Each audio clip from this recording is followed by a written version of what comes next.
গাছ থেকে পারলাম একটা পাকা আম। তো এবার মনে হচ্ছে কখন আমটা খাবো। তো দেখো আমটা কতটা পেকে গেছে, কতটা রসালো না আমটার মধ্যে। পারা যাচ্ছে না, এত গরম। গোটা দুপুরে ঘুমোতে পারছি না গরমের জন্য। তো ওই দেখো আম নিয়েছি আর আম খাবো।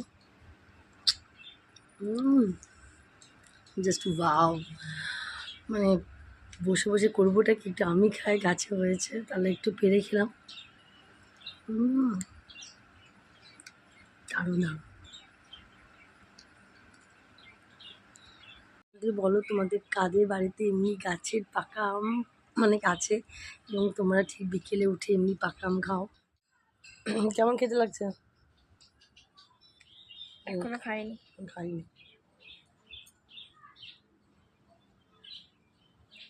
কেমন